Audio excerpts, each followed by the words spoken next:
मोह माया के जाल से निकालते हैं साईं। जो कुछ मेरे पास है सब कुछ तेरा साईं।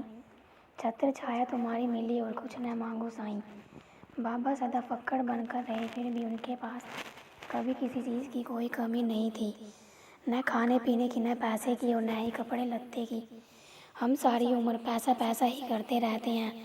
पैसा इंसान की आवश्यकता हो सकती है, लेकिन भाग्य विधाता नहीं, क्योंकि अगर पैसा हाथ की रेखाएं ही बदल सकता तो सबसे पहले आदमी मृत्यु को जीतता। खुशियाँ बाजार में बिकती और पुण्य की बिक्री सबसे ज़्यादा होती, क्योंकि नरक कोई जाना नहीं चाहता और न जीते जी भोगना चाहता है और ना ही मरने के बाद वहाँ के दर्शन करना चाहता है। किंतु दिलचस्प और हैरानी भरा प्रसंग है कि किसी की मृत्यु के बाद क्या होता है, वो कहाँ जाता है और क्या करता है, किसी ने कुछ भी नहीं देखा। फिर भी इसका भय है कि पीछा नहीं छेड़ता। मृत्यु के बाद स्वयं को कष्ट रहित रखने के लिए इस जीवन में इतने जतन करना क्या उचित है।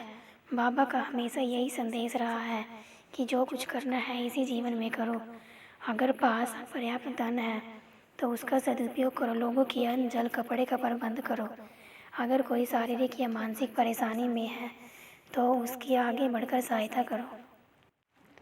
अगर सच्चे मन से यह मानवीय कर्तव्य निभाते हो, अच्छे मन से परोपकार करते हो, तो नरक या मृत्यु का भय भी अंदर से चला जाएगा। जीवन ही हमारे लिए स्वर्ग से बेहतर बन जाएगा। इंसान से गलतियां होना स्वाभाविक सी बात है, लेकिन जो इनसे सबक लेता है वो साईं का सच्चा भगत है। बाबा हमें हमारी गलतियों का एहसास कराकर सही राह पर लाते हैं। बाबा दान दक्षिणा में लोगों से अन्न के लिए पैसा तक ले लेते थे, लेकिन इन सब चीज़ों को लेने का उनका उद्देश्य कुछ अलग होता था। वे सभी सामग्रियों का इस्तेमाल लोगों की भलाई के लिए करते थे। हमें भी अपने माता पिता, गुरु, दोस्त, कर्मचारियों आदि को समय समय पर उनके परोपकार या सहयोग के लिए कुछ न कुछ देते रहना चाहिए। ऐसे क्यों, यह भी जान लेना जब से मनुष्य का जन्म हुआ यह बात तभी से प्रासंगिक है। हम ईश्वर, महापुरुषों और माता पिता का कर्ज कभी नहीं चुका सकते। हाँ, हम उसके बदले में कुछ दे सकते हैं, लेकिन यह न तो मूल होगा न ही सूद, बल्कि कुछ नई चीज़ होगी। कहने का तात्पर्य हम अपने माता पिता, गुरु आदि से बहुत कुछ सीखते हैं। उनकी दी गई सीख कई बातों पर अमल भी करते हैं जो हमारी ज़िंदगी में बदलाव लाती हैं। इन्हीं परिवर्तनों से उपजी सकारात्मक चीज़ें हम दूसरों को बांट दे सकते हैं।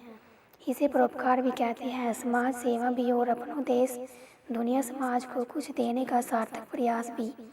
साईं हमारे मार्गदर्शक हैं। उनका सानिध्य स्मरण हमें निरंतर कुछ न कुछ बेहतर चीज़ें प्रदान करता है, नई ऊर्जा देता है, ठीक से जीना सिखाता है, सही कर्मों की ओर अग्रसर करता है। साईं हमें बहुत कुछ देते हैं।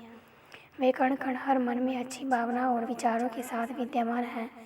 इसीलिए जब भी हम साईं को कुछ लौटाएंगे वो एक साथ तमाम लोगों तक पहुंच जाएगा। हम किसी तरह समझ सकते हैं, ऊर्जा कभी नष्ट नहीं होती।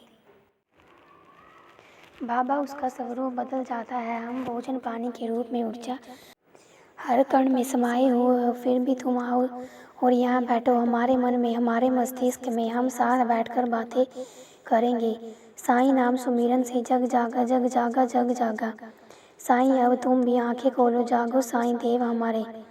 तब की बात, बाबा के एक परम भक्त थे, बागोजी सिंधे। जैसा कि आपको विदित है, लुहारिन के बच्चे को बचाने के लिए बाबा ने गुनी में हाथ डाल दिया था। बागोजी बाबा के जले हुए हाथ की मलहम पट्टी करते थे। माधवराव देशपांडे ने इसकी सूचना नाना साहेब चांदोरकर को दी। वे मुंबई, उस वक्त की मुंबई के ख्यात चिकित्सक परमानंद जी के साथ दवाइयाँ लेकर शिरडी पहुँचे, लेकिन बाबा ने उनसे इलाज कराने से मना कर दिया।